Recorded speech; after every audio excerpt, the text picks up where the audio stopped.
Okay, we got another video today, and today's topic is about the speed of light. Now, Einstein made everybody understand that the speed of light is constant no matter what in a vacuum in outer space. And he made predictions, with understanding everything about it. He made predictions that came true as far as gravitational waves and gravitational lensing. So he made sense of what we're seeing out there in outer space. The only thing is that I don't think people are understanding exactly what's going on. Okay, so the speed is constant, but in time and distance vary. So time and distance aren't constant, but the speed is constant. Or you can make speed variable. The speed variable, the distance constant, and time would be variable. Or you could make the distance variable, time constant, and the speed constant. But anyways, the way it works out seems to work best is that the speed is constant. But relative to us, it's still not constant. It's just a way to predict, a way to measure things accurately. Because you have to have some kind of constant in order to be able to determine what's going on. You have to have some kind of ruler, some kind of measure that's constant.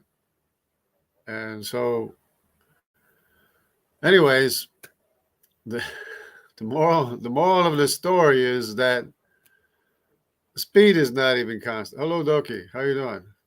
Coffee.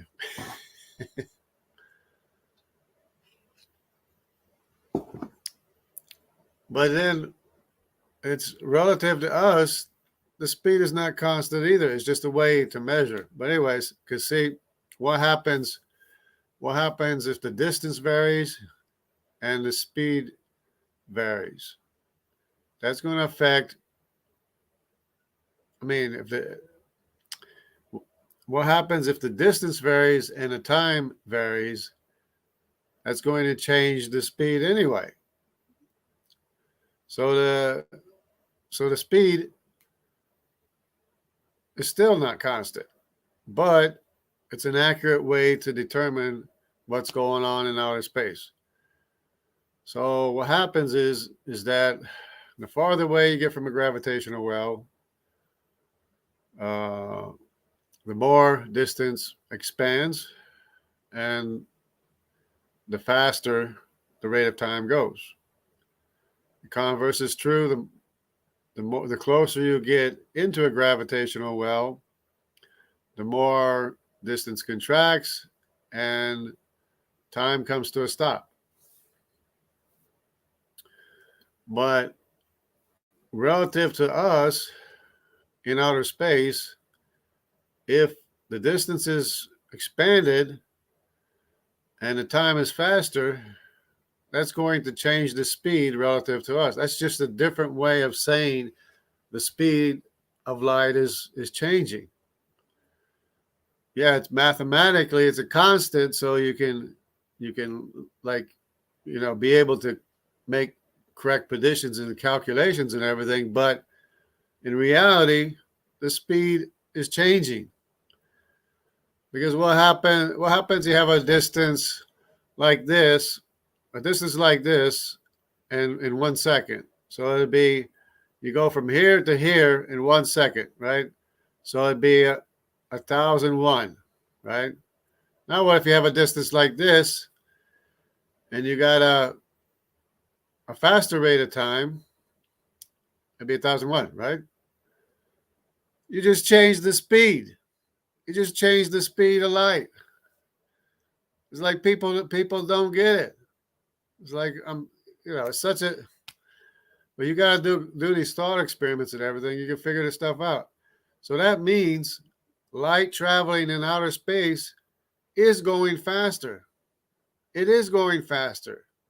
And it is arriving faster. It's arriving very fast, especially if the distance is really expanded and time is going really fast. Like 1,000 means, it means for one thing, the distance is shorter because there's less units of measure between here and there. It means the distance is shorter and the light's traveling faster.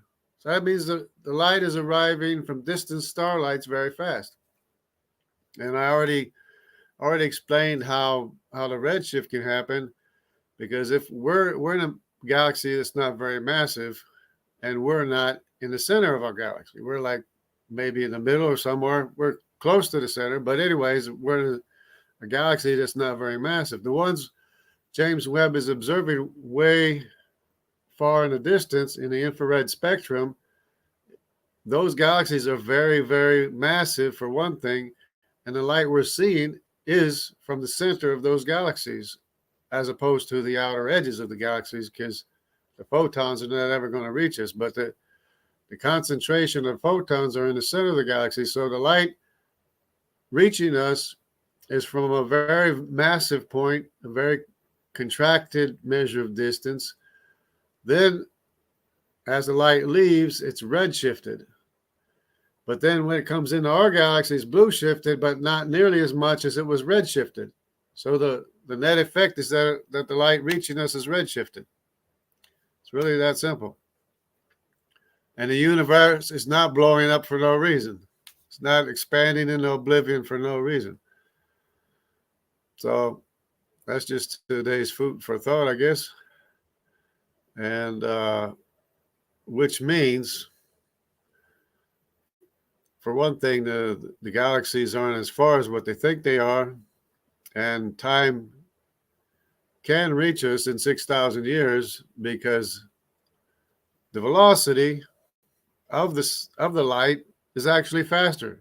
Because I just showed, if you expand the measure of distance and increase the rate of time, you just increase the speed of light. It's so simple. It's like, how you do measure the speed of light. Anyways, that's how it works. Hello, Dana. Greetings. That was my science lesson today, in agreement or in confirmation of a young Earth,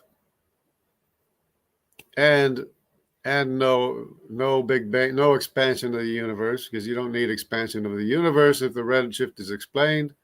You don't need dark matter. If you understand that things in the outer spiral arms are going faster because the measure is expanded and time is going by faster, that's why they're going by around faster. You don't need dark matter to explain that. Anyways, that's it. God bless everybody. Take care and stay close to the truth, because that way you will be less confused. And the Bible is full of truth, as Dana and Doki would say. So God bless everybody. Take care.